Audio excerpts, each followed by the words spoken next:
here. Okay, so welcome to the Tulande podcast, where we get to table matters that are of a concern to different people of different age groups, and I'll be your host tonight. And my name is Success, and we have a privilege of having a youth advocate, a doctor, and a woman of God. Sarah, welcome. Thank you. Okay, so just before we get into today's discussion, I would love you just to introduce yourself and just a few things that you would want people that are watching to know a little bit about you. Okay, so my name is Sarah Mtonga. I'm a medical doctor by profession, and well, a believer first. I was going to say a full-time pastor. Why did everyone say that? Anyway. Imagine it. Yes. I'm a youth advocate. And yes, that's pretty much it. That's about me.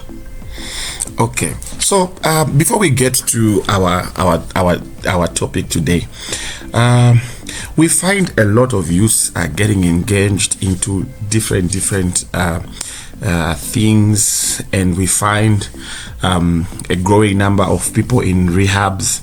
We find a growing number of people that are going through counseling and trying to get people back on track. What do you think is the crisis? What sort of crisis are youths going through? What sort of crisis are there?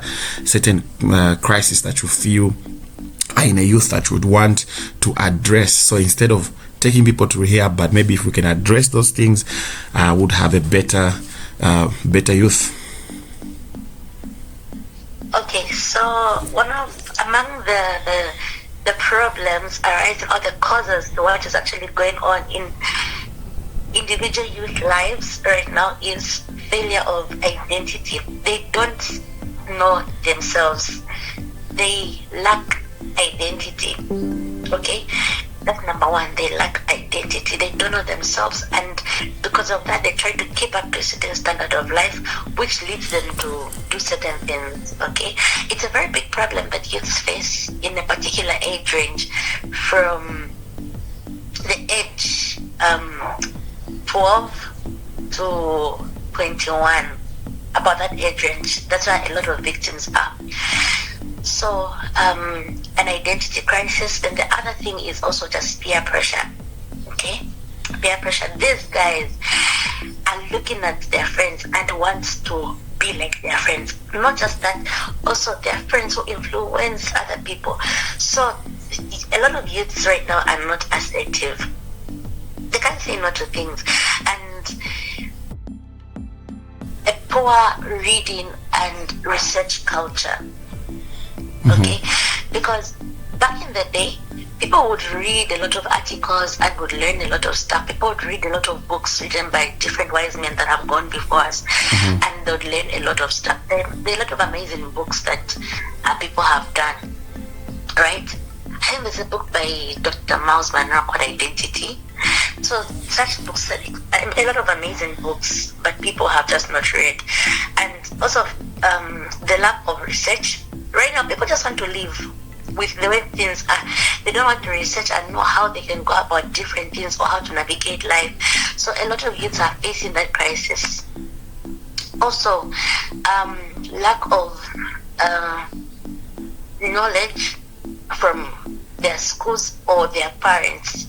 Well, this is because maybe your parents are now very busy people. They don't spend time with their children, and their children are tending to go astray. And they don't even have knowledge on a lot of things. Back in the day, parents would sit down from work and guide their children to say, no, this is bad, this is good, don't do that, don't do this. But at this point in life, parents have just become busy. The world has become a very busy place, and these children have got no one to look up to. So emotional guidance, there's nothing like that right now. Very few parents are doing that. So those are like one of the issues I can point out from our current society. Yes. Okay. So today we wanted to address the issue of baby mamas and baby daddies. Is it becoming, is it now culturally accepted that you can have a child here and then people are finding very normal, that's my baby mama, that's my baby daddy, and it's slowly becoming culturally accepted, so to say. From a Christian perspective, and also what do you think are some of the impact, not just from the Christian perspective, but the impact of such things on a society? Because you are having a child, and it's okay to call someone a baby mama, but one of the things why I brought out that issue, it's also because of what you've been talking about. Parents are busy, and looking at a child who's growing up in a home where I'll accept the child, but I'm not going to marry the woman. And we find an increase in the number of people that are having children without first being married. I want you to tell me from the Christian point of view, and also just from society, the impact of what has been growing, baby mamas, baby daddies. So we are growing a moral society. If we're going to increase or continue doing such things, with what it is, people, there's what we call guided learning and unguided learning. So this is slowly becoming a normal thing, and you don't even have to teach anyone to say, no, don't do this, don't do that. If they're going to see it, they'll learn in a way that's unguided. Like, they'll just think it's a normal thing because it's something that we're seeing around, right? So it's like unguidedly made it a normal thing. We've learned it and it has become a normal thing.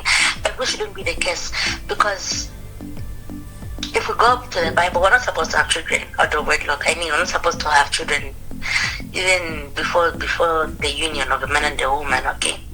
Like, because that's, yes, we would be committing fornication. That's a sin. Because it means we've been having sex outside, and yes, that's a sin. So it means we are promoting sin, which shouldn't be the case in our society. And it has a lot of, what could I call it?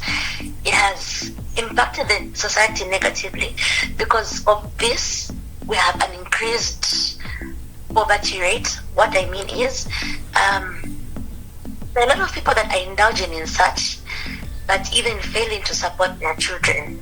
And now the cost of living, looking at the way our lives have become, the economy and everything, there's an increased rate of poverty. I'm speaking civic and geography now. But also, apart from that, there's an increased rate of crime, because there's already failure to guide these children. There's already, we've talked about the cost of living being high, and now people are indulging into criminal activities because they want to survive. Those children are going to be there, and they'll be on the streets. When they're on the streets, they're trying to get a living, and they just begin to indulge in those criminal activities. Apart from that, we're increasing the rate of illiteracy in the country, because of the fact that we can't sponsor or take care of these children. We have people that are already sending in messages, and they would want to get feedback from you. So please take us through how children born out of wedlock are also increasing, like the number of illiteracy in the country. Well, it is because, remember, the age range that is indulging in this are people in their youthful stages. Maybe because of what they've been exposed to, and now they're excited about physical sex in a lot of youths, a lot of young people. So it's happening that people are indulging in this even before they can become stable, even before they can discover what they want to do in their lives. And yeah, they're having children all over.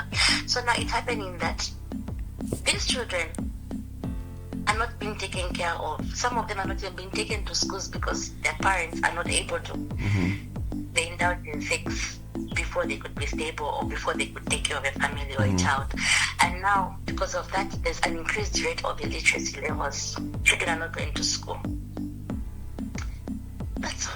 Okay, so from a Christian perspective, you made mention that you are first a Christian before a medical doctor. So you have taken us through. So what should be the role of places like the church? What should be the role of the school? What mainly I would love from the Christian perspective? What should be the role of the church in helping deal with this issue? Okay, so based on the age group that's been addressed, the church should bring certain measures that would put this in line. What do I mean? I mean the church should focus more on these issues, to teach on these issues like blue black. They should just be plain about it. Okay? They should talk to youths. If possible, they can organize seminars, or they can educate youths on indulging in sexual activities to prevent, like they shouldn't indulge in such things, so that they can prevent all these things coming about. And what's more, as Christians, as I said, for us, sex before marriage is a sin. Sex outside marriage is a sin. Okay, so we're not supposed to do that, and our teachers should make sure they emphasize more, especially on the young groups, the young people. Then also you talked about it's education. What did you say? You said schools. So what should happen is that schools also should focus on sexual education. A lot of children are trying to identify or discover their bodies, and they tend to do such things. They tend to indulge in sexual activities, but it is because maybe someone didn't teach them how to. They didn't teach them that abstinence is better. They didn't teach them that, or the dangers of all these things that can come about. They didn't teach them about sexually transmitted diseases and everything that can come about. So sexual education is very important in high schools. If it can be implemented even more, even better. So the church and the schools should do that. Yeah. What else? So your last words. There's a youth somewhere that is watching you. There are youths that have been listening to you. You've talked about the role of the church, the role of the school, and your last thought. You are talking to a youth right now that has been watching you. Probably they have been in such issues. Maybe they have a child out there. Your last words. So what should I do? They've been in such issues, they have a child. Yeah, they have a child.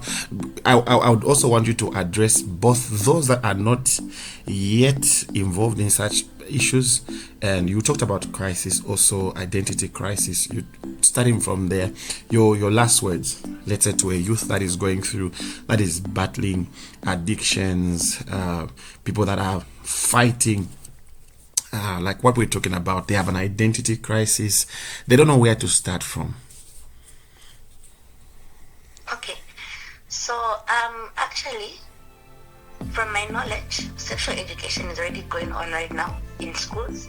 They're already being taught at different clubs in schools, high schools especially, that are teaching such things already. So if you're out there and you're battling such things, reach out to your guidance teachers if you're still in high school. If you're already in the society, like different organizations like CHAS, Youth Alive, also hospitals have got different counselors. You can reach out and let them speak to you, let them help you. On the spiritual side also, if you can, reach out to your pastors, leaders at church, okay, and they'll be able to help you. But this is not the end. There's still a way out, and I believe that life will get better. Okay, so that's Dr. Sarah there, who's been who's a youth advocate, and I believe that we've had a great session. We have quite a number of things that she has also addressed, and please make sure that you send in your messages. Please make sure that you comment on our social media platforms. Make sure that you comment, you send us your email, and if you have a personal issue that you would want to be addressed, would first want to handle it in the next podcast before we get into the topic of that day. And it's been a pleasure to have you, Dr. Sarah. It's been a pleasure to have you, and we hope that we'll see you again next time. To everybody that is watching, that is following us on all social media platforms, good night, and we'll see you again on the Tulande podcast.